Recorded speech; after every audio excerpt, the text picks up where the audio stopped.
way. Haven't seen you in a while. How have you been? Have you changed your... So let's leave it alone, 'cause we can't see eye to eye. There ain't no good guy, there ain't no bad guy. There's only you and me, and we just disagree.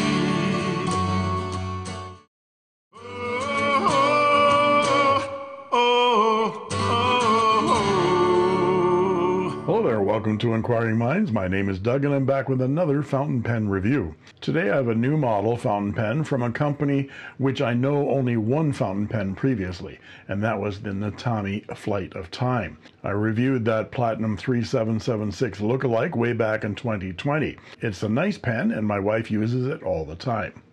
Then while perusing AliExpress, I happened upon the brand again. This time it's a vacuum filler demonstrator called the Super Warship. What this pen has to do with a warship is beyond me. Perhaps it looks like something from Star Wars, Star Trek, Spaceballs, Space Force. I don't know. You tell me. But it looked interesting, so I bought one. I thought this would be a good opportunity to do a roundup of vacuum fillers that are in the more affordable price range. So that lets out all of the Visconti vac fillers, though they prefer to be called power fillers. Whatever. Vac filler, power filler, super duper filler, whatever you call it, they all suck to one degree or another. Suck, suck, suck! So let's take a look at the Natami Super Warship and 7 other pens that suck. But this whole place sucks. Right now.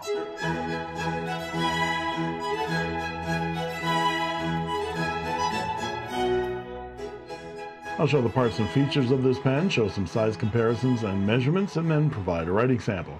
And then I'll talk about what I like and what I don't like so much about this fountain pen. In addition, I'm going to round up some of the best, most affordable vacuum fillers on the market. And as usual, I created a spreadsheet to help me analyze the empirical and subjective data. Now let's take a look at this Warship and see what makes it so super.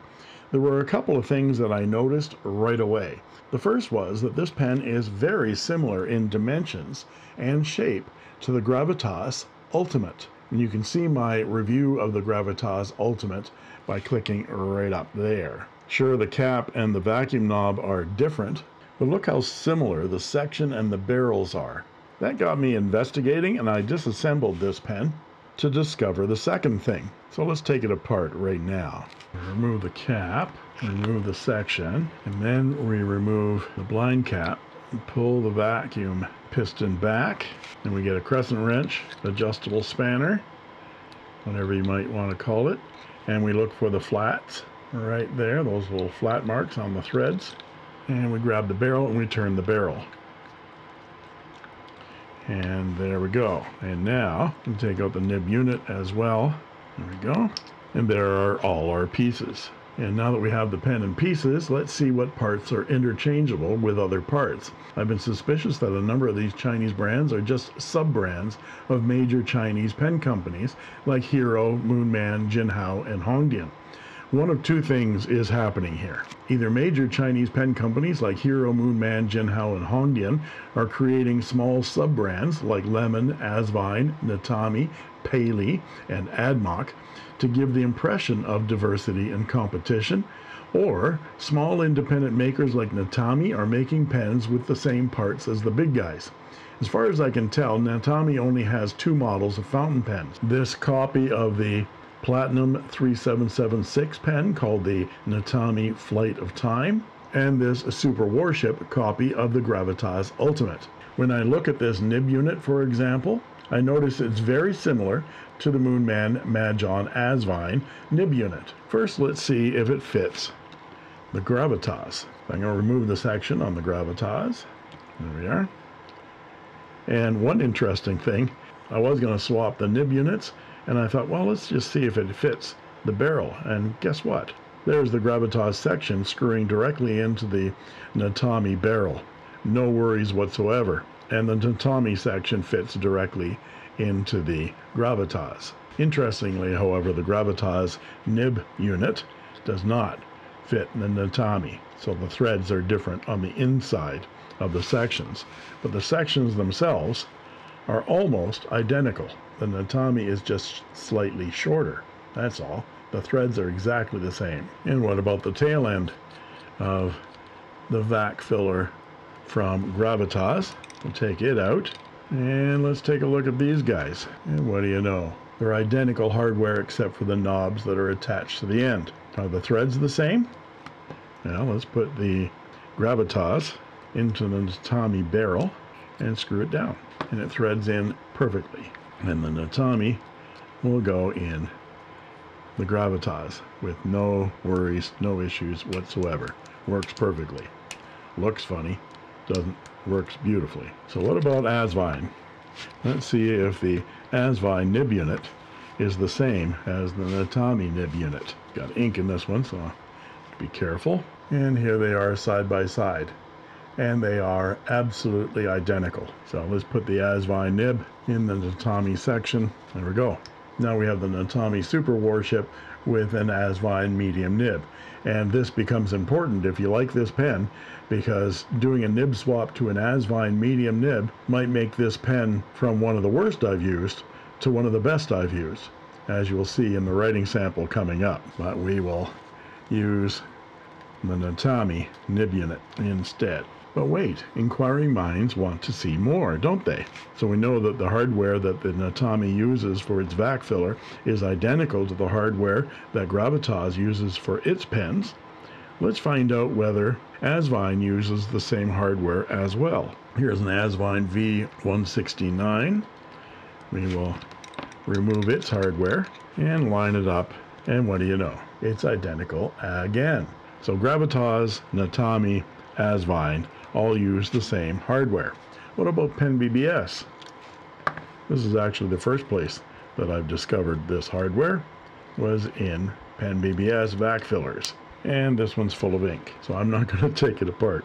But believe me, it is exactly the same hardware in the Penbbs 456 as it is in the Asvine V200, as it is in the Nahvalur Original Plus. There we have it. Identical Vac hardware from the Gravitas Ultimate. This is the Nahvalur Original Plus.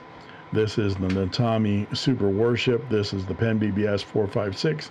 This is the Asvine V169. And you can add to that list the V126 from Asvine, the V200 from Asvine.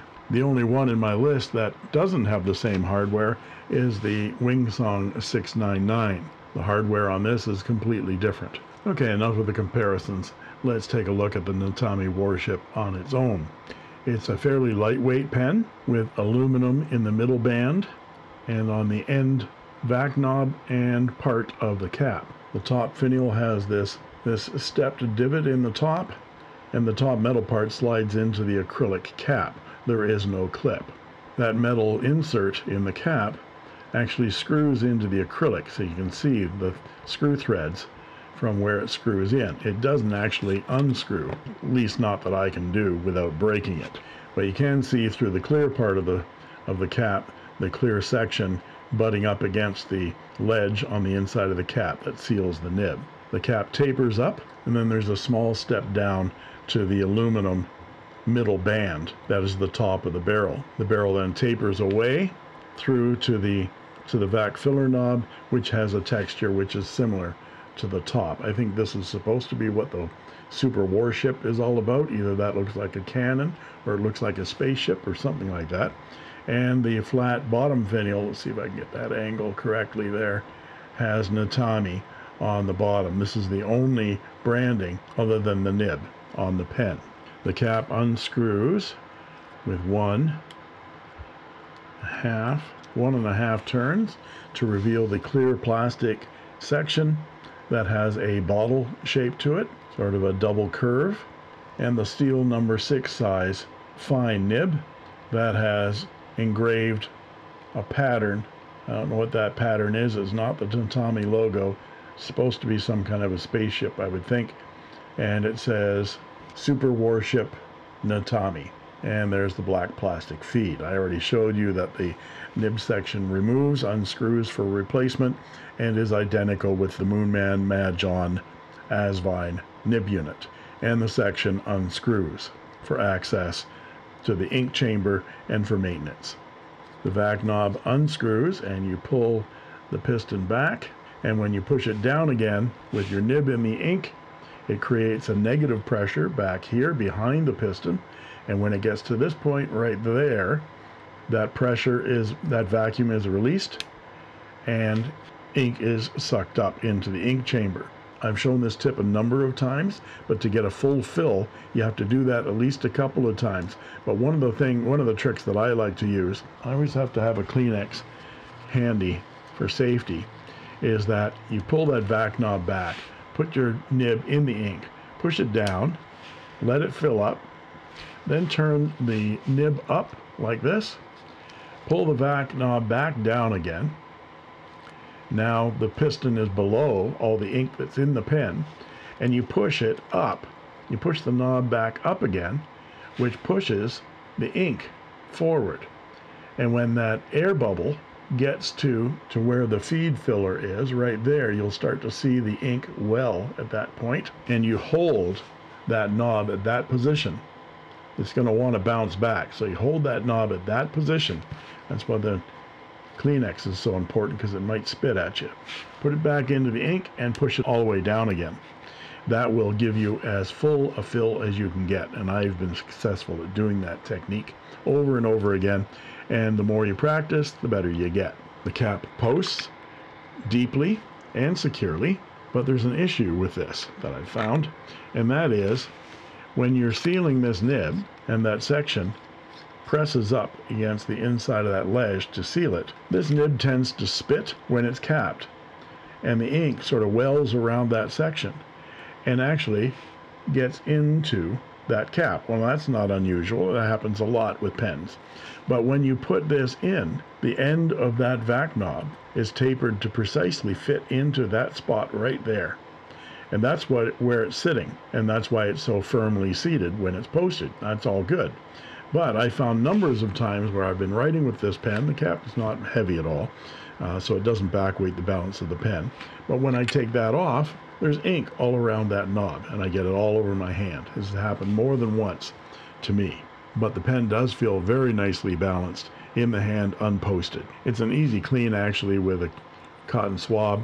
Just clean off that little bit right there of any ink, and you won't have that problem. But it is a bit of an annoyance. I bought this pen on AliExpress for $29.69 US on the Natami office store. I think that's Natami official, but they ran out of letters for their name, I think, with AliExpress.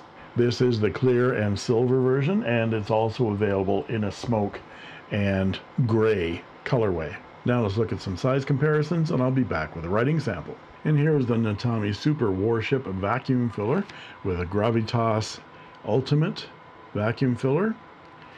And this material on the Ultimate is Ultem, so that's why it's spelled Ultimate. Here's a Penbbs 456 in Amber is a Cat vacuum filler.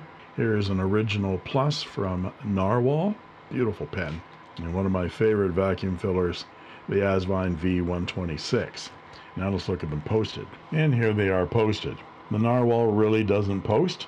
The cap sticks on the back of that vac knob. It's not going to cause a problem. You're not going to spill any ink out if that turns, but it's not very comfortable and not very secure. So I don't use this pen posted. The two best posters in the group are the Penbbs 456 and the Asvine V126. I think they post about identically, making them really nicely balanced in the hand. I have a hard time deciding between these two pens as being the best, in my opinion. Let's look at them unposted here. Here they are unposted, and you can see that the V126 Asvine and the Penbbs 456 are the shortest of the group, unposted, with the Narwhal coming in next shortest. Now let's look at some measurements, and I'll be back with a writing sample.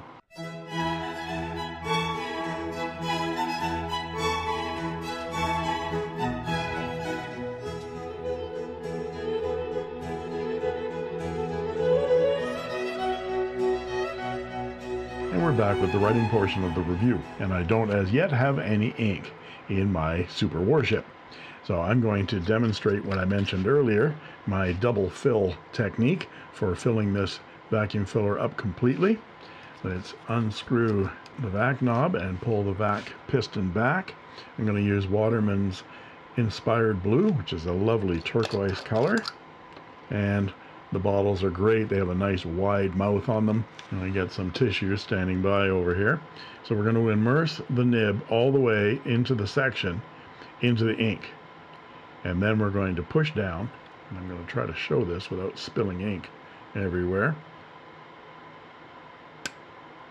And you see it fills up to about half. Now I'm going to turn the nib up and I'm going to pull that piston back down again. And what that does, it takes the piston below the ink, and we're going to, for safety, put a tissue around the section just in case it burps, because there's now ink in that section. And I'm going to push that bubble of air until it gets to that filler hole right there. So that little filler hole right there at the base of the feed. So you might not be able to see this all the way on camera. I'm going to push down on my paper here to try to get some control over it so it doesn't bounce on me. So we're getting close. Air bubbles going up through the section right now. There. Starting to see that bubble right there. Now I'm holding on to that knob to make sure that it doesn't move back, because it's going to want to push back because of the pressure. I'm going to grab my ink, holding on to that knob, immerse it back into the section again, and push down. And there I'm getting almost a full fill of ink. You could do that a third time if you wanted, but boy, that's a lot of ink right there. I don't know whether you can actually see it or not. If I tap that, there's just a tiny little bubble right there of air. So that's probably the most that pen can take. There we go. Now we're ready for our writing sample. And this is Clairefontaine 90 GSM paper, and this is the Natami Super Warship, and it has a number 6 size fine steel nib. Let's check the wetness. It's not too bad, but right out of the box this was very, very dry, and so I gave it the copyrighted Inkquiring Minds 7 strokes to inky happiness. Just going to press my nib into the page just slightly like that. Don't spring it, and go down 1, 2, 3, 4, 5, 6, 7 times. And it's even wetter than it was originally. But this was very, very tight. And it's on the borderline, well, I'm not even going to say it's borderline, it's scratchy. And I can feel it that way. It's actually digging into the page. You can squeeze out a little bit of line variation from it, but it's a very fine nib, writing at about 0.3 millimeters on my Richard Binder line width scale, which is a Western XXX fine or a Japanese extra fine. And the ink, as you saw, is Waterman's Inspired Blue. This is really starting to bug me. That is so scratchy. Just going to check it with my loop. The tines are slightly misaligned. I'm just going to push it a bit with my thumbnail here, see whether I can align them better. The other thing about vacuum fillers you've got to remember is that you've got to open up that vac knob to allow that ink to flow into the feed. Even pull it back a little bit so that ink can flow past the piston and into the feed. This shut-off feature is very valuable. When you're finished writing with your vac filler, turn it nib up, give it a little bit of tap to move that ink back down, and then close it back up again, and this pen won't burp on you into the cap, especially with changes in air pressure like when you're on an aircraft. But when you need to write, you need to open that valve up. Okay, it's a little bit better. Lots of feedback. So now it's not tearing up the page so much, but it is a lot of feedback. And let's go with our quote.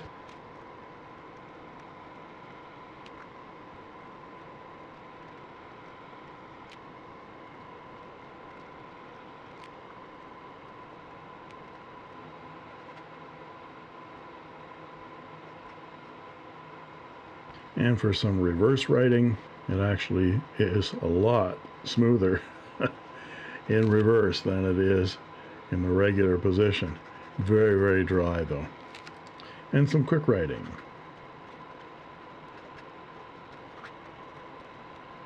Yeah, the feed shows no issues whatsoever. It's just that nib is still very, very tight and very scratchy. Now, before I get to my likes and dislikes, let me share my spreadsheet data with you to show you how this group of Vac-fillers sorts out for me.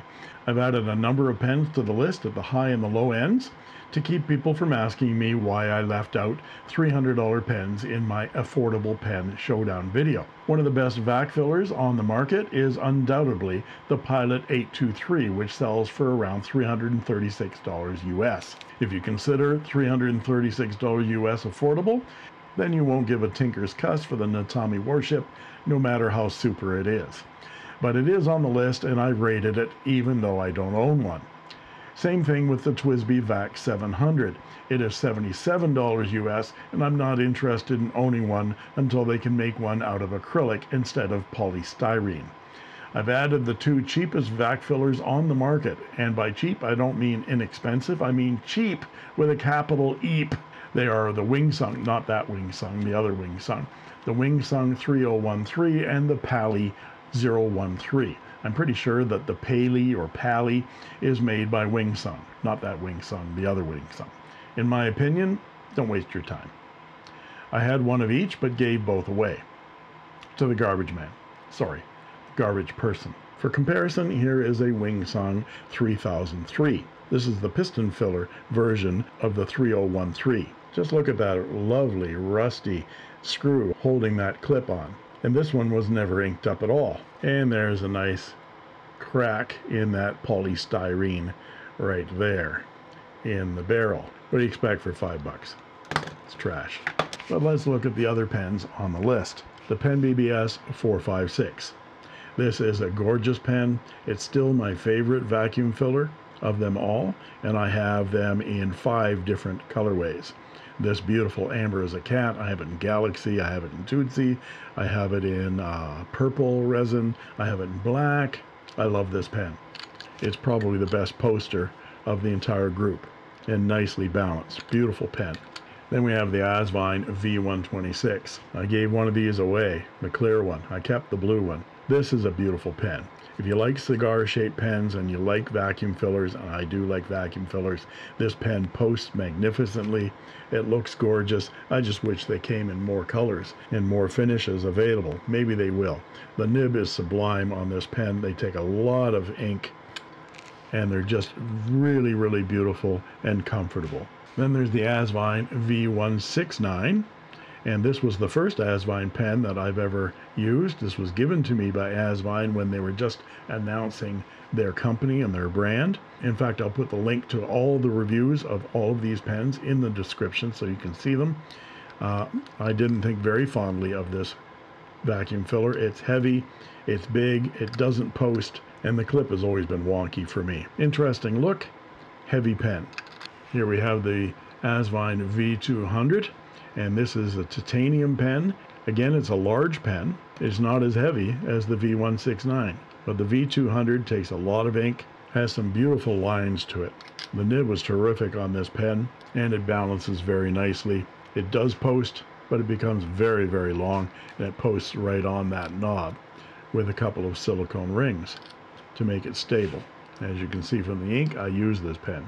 And the Narwhal Original Plus. I really, really like this pen. And they come in a number of colorways now, and they're actually reasonably priced. It's at the top end in price of this list of pens, but it's a beautiful writer, unposted, nicely balanced in the hand, easily disassemblable. The only problem with it is that the cap posts right on that knob and not very securely at all. And we come to the Wingsung, yes, that Wingsung, the Wingsung 699. I've had this for 3 years. It's a beautiful pen. Again, cigar shaped, lovely nib, lovely section. This is almost a direct copy of the Pilot 823 I mentioned earlier. Actually, I wish Pilot would come out with this color, this transparent blue, royal blue color is just terrific. And the color choices on the 823 are clear and smoke and amber. Yeah, I don't like any of those. Come out with one in blue and I'll buy it. And the most expensive vac filler that I own, this is the Gravitas Ultemate. It's made out of the Ultem material, very hard plastic. It's a nicely balanced pen, beautiful section, lots of ink capacity, and a beautiful nib. The cap weighs nothing, posts deeply and securely. It is a pricey vac filler, and you don't get a clip, so if that's an issue for some of you, you'll want to avoid this pen. Now let's look at the categories on my spreadsheet. The categories are price, finishes and colors available, ink capacity, nib options, does it post, is there a shutoff valve, can you remove the section, does it have a clip, the total weight, and the last column is my personal subjective rating. I scored most things out of 12 because there are 12 pens. The 8 pens that I've got here, plus the pens that I added to the list that I don't own. And here is the spreadsheet sorted by the total scores. It didn't surprise me that my top 3 pen choices ended up being in the top 3 on the score list. What did surprise me was how high the Pilot 823 scored when it's a full $300 more than most of the pens on the list. And here's the spreadsheet sorted by Doug's ranking. If you watch my channel at all, you won't be surprised to know that the Penbbs 456 is my favorite vacuum filler and remains my favorite vacuum filler. But close on its heels is this Asvine V126. If they came out with some more interesting finishes like what I see on my Penbbs 456, Penbbs might be on the run for its money. And a close third is the Original Plus from Nahvalur. This is a lovely, lovely pen, and it comes in a number of different very interesting colors, and they have terrific nibs. And let's get back to the Natami Super Warship. So what do I like and what do I not like about this fountain pen? Well, I'm not going to worship this Warship, super or not. I have to say it's well built. The clear acrylic is nicely turned and all the parts fit nicely. The cap is light and does post on the end of the barrel very securely, but it does leave remnants of ink on the tail end that get on my hand every single time. It takes a good capacity of ink, the vac filler works well, and the pen is nicely balanced in the hand, whether posted or unposted. And I really like this section. Very, very similar, even if it's a bit shorter than the Gravitas Ultimate. Things I'm not so keen on about this fountain pen are the horrible needlepoint dry and rough nib. The way it came to me out of the box, I've improved it a little bit better, but I won't be writing with that nib. It's just not very pleasant at all. And I also don't like the odd shaped cap, but that's a question of taste. You might like that retro rocket ship design. Looks like a 1957 Plymouth or something. Your new Plymouth is here now. And the lack of a clip or any type of roll stop might be an issue for many users. If you have an extra number 6 size nib laying around, you can swap it into this pen. You might want to give that a try. The nib is friction fit inside that nib section. Is actually easy to pull it out and replace it with something else if you like this design of vac filler. At $31, this isn't comparatively expensive, but the Asvine V126 is only $25 and comes with a lovely medium nib already. And there you have it. If you like this video, please like and subscribe, and don't forget to ring that bell to get instant notifications whenever a new video is posted. And you can join as a member of my channel for only 99 cents a month, and I guarantee I'll answer your comments in the comment section, and you'll get cool emojis, badges, sneak peek unboxing videos, as well as instant access to my videos the moment I post them. And that just leaves it for me to say, thank you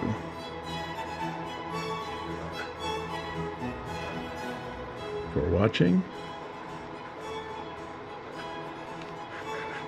And that's all she wrote. I made this.